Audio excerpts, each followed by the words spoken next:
शादी में जो शादी मुबारक 1 लाख रुपया दिया गया वो आपके सामने है, और 20-20 लाख देके minority overseas scholarship.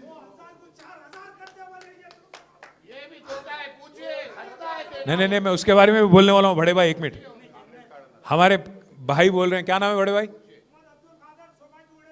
Mohammad Abdul खादर। नहीं, वो देने वाले भी नहीं है, उनका कोई एजेंडा में भी नहीं है। उन्होंने आदमी ऐसा है, 1 तोला सोना भी देता हूं बोला, आज किसी को सोने तक नहीं दे रहा गरीबों को। सोना नींद हराम कर दिया। उन्होंने कहां देगा सोना छोड़ो, उन्होंने रोल्ड गोल्ड तक नहीं देता। मैं क्या बोल रहा हूं साहब, उनका एजेंडा बस एक ही था, हथेली में जन्नत दिखाओ, आवाम को गुमराह करो, गद्दी हासिल करो, सत्ता हासिल करो, बस उतना ही था। उसके बाद में आज लूटमार चल रहा। अभी मैं जब आने से पहले यहाँ पे एक प्रेस मीट करके आ रहा हूं, आज मालूम है आपको क्या हो गया? एक ईमानदार ऑफिसर थे हमारे तेलंगाना रियासत में, जिनका नाम है सैयद अली मुर्तजा रिजवी। ईमानदार ऑफिसर, 99 बैच का आईएएस ऑफिसर है, बहुत ईमानदार, हमारे साथ भी काम कर चुके हैं। आज उनको मजबूरन 10 साल उनका सर्विस है, उनको मजबूरन आज वॉलंटरी रिटायरमेंट लेना पड़ा। पता है क्यों? क्योंकि रेवंत रेड्डी साहब को एक ख्वाब आया उनके दामाद को कि एक्साइज का टेंडर मेरे को चाहिए 500 करोड़ का, और मिनिस्टर है जुपल्ली कृष्णा राव, उनके बेटे में भी बेटे को भी वही ख्वाब आया उसी रात को कि मेरे को चाहिए टेंडर। दोनों में लड़ाई हो गई, सीएम के दामाद और वजीर के बेटे के बीच में लड़ाई हो गया। दोनों के बीच में फंस गया कौन बेचारा? रिजवी साहब आईएएस।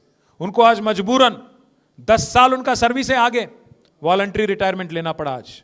किस वजह से? क्योंकि दोनों के आपसी में टक्कर हो गया, ना उनका बात सुनना था, ना इनका बात सुनना था, ईमान का सुनना था। इसीलिए बोले रिजवी साहब, उनको कैबिनेट सेक्रेटरी बनने का मतलब हिंदुस्तान में सबसे बड़ा पोस्ट होता है आईएएस ऑफिसर के लिए, उस हद तक जाने की उनको एक रास्ता साफ था उनके लिए रिजवी साहब को, पर वो छोड़ दिए, आज इस्तीफा दे दिए। ये हालत है आज तेलंगाना में। जब कोई आईएएस ऑफिसर का खुद का अगर कोई उनको नहीं बचा पा रहा वहां पे सेक्रेटेरिएट में, तो एक गरीब मुसलमान जो हमारे जुबली हिल्स में, जो हमारे रहमत नगर में, बोरेबंडे में, सोमाजीगुड़ा में, जिसको जो वादा किया गया था शेखपेट में, उनका क्या?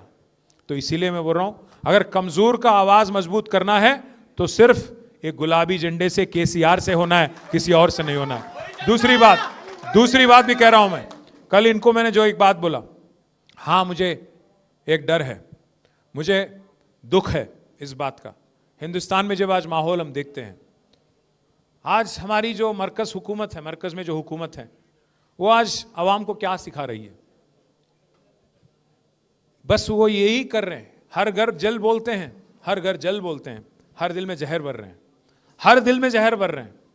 हिंदू मुस्लिम, हिंदुस्तान पाकिस्तान, इसके अलावा कुछ करते नहीं है। 11 साल से कुछ करते नहीं, आगे भी कुछ करेंगे नहीं।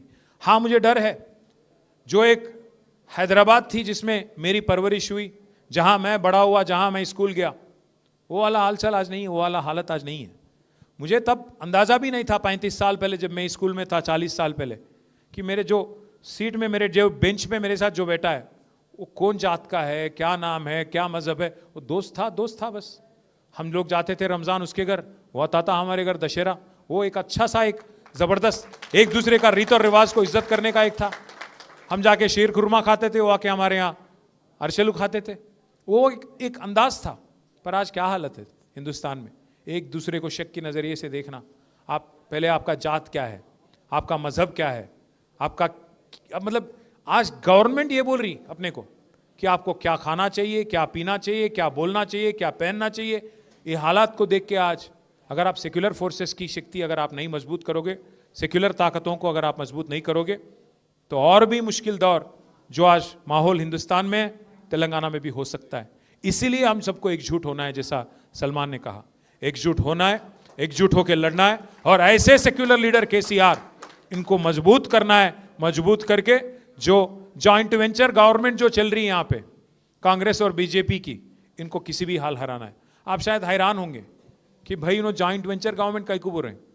जॉइंट वेंचर गवर्नमेंट इस वास्ते बोल रहा हूँ भाई, 1 मिनट गौर करो आप।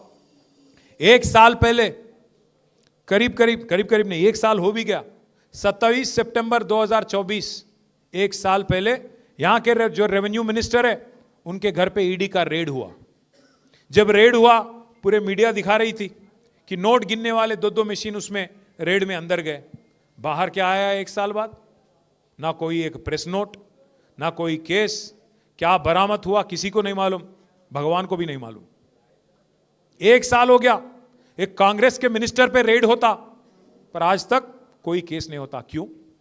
आपसी में अच्छा जॉइंट वेंचर गवर्नमेंट चला रहे दोनों। दूसरी बात, अमित शाह जी पे एक केस बनी थी इलेक्शन के दौरान, केसीआर साहब की हुकूमत थी, केस बनाए हम लोग, क्योंकि वो कुछ बोले, इलेक्शन कोड वायलेट करे, केस बनाए। पता है कौन वापस लिया केस? रेवंत रेड्डी साहब।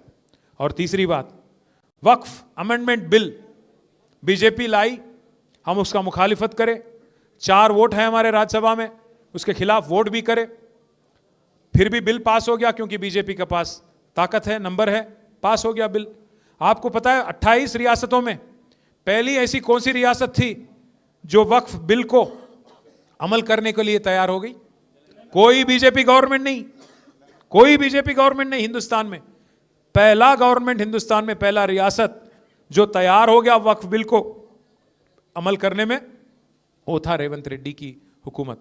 और एक चीज भी आप बोलिए, सोचिए, ऊपर राहुल बाबा है, रोज छींकते रहते, चिल्लाते रहते कि संविधान बचाओ, माइनॉरिटी की रक्षा करो, गुजरात मॉडल बेकार है। ऊपर राहुल बाबा गुजरात मॉडल बेकार बोलते, यहां रेवंत बाबा क्या बोल रहे? गुजरात मॉडल बेकार नहीं है, गुजरात मॉडल शानदार है। वही हमारे लिए एग्जाम्पल है। ऊपर राहुल बाबा बोलते अदानी फ्रॉड है, रेवंत बाबा क्या बोलते? अदानी हमारे फ्रेंड है। राहुल बाबा बोलते चौकीदार चोर है, रेवंत बाबा बोलते चौकीदार चोर नहीं है, चौकीदार हमारे बड़े भाई है। और बड़े भाई तो क्या बोलते हो? बड़े भाई तो माशाअल्लाह, छोटे भाई सुबह, वो वाला हालचाल है। ऊपर बड़ा मोड़ी या नीचे छोटा मोड़ी, कोई फर्क नहीं है दोनों में, दोनों भी जगह बुलडोजर राज। वहां पे उन्होंने बुलडोजर चला रहे यूपी में, और यहां पे इन्हों हाइड्रा के नाम पे गरीबों के घर तोड़ने लग गए। आप, मैं पूछना चाहता हूं भाइयों से, हैदराबाद में जितने हमारे भाई है बहन है, आपसे पूछना चाहता हूं, एक ईंट भी लगाया क्या रेवंत रेड्डी 1-2 साल में? एक नया घर बनाया इन्होंने? पर कितने घर तोड़ दिए। इसलिए मैं आखिरी में मैं इतना ही कहना चाहता हूं, आज जो लड़ाई जुबली हिल्स में हो रही ना, लड़ाई जो है कार और बुलडोजर के बीच में हो रही। अगर आपको बुलडोजर मंजूर है, अगर आप वोट देंगे तो हाइड्रा आपके घर आ जाएगा। आप देख लो, उधर कार इधर बुलडोजर। अगर एक और तरीके से मैं बोलूं तो मैं इतना ही कह के बंद करूंगा, उधर कार है इधर बेकार है। आप सोच लो, कार हमारी है, बेकार रेवंत रेड्डी है। सबको 2 साल में सबके साथ धोखा दिया और सबको गुमराह किया। और अगर हैदराबादी अल्फाज में कहूं आखिरी में, 2 साल में क्या करा रहे भाई रेवंत रेड्डी बोले तो 2-4 अरे इन्हों क्या तो भी बोले साइड में से, क्या करा रहे भाई रेवंत रेड्डी बोले तो हमारे कार्तिक भाई बोले बैगन में मिला दिया करते। मैं बस इतना ही बोलूंगा। मैं एक अच्छा सा एक सोशल मीडिया में एक चीज देखा हूं।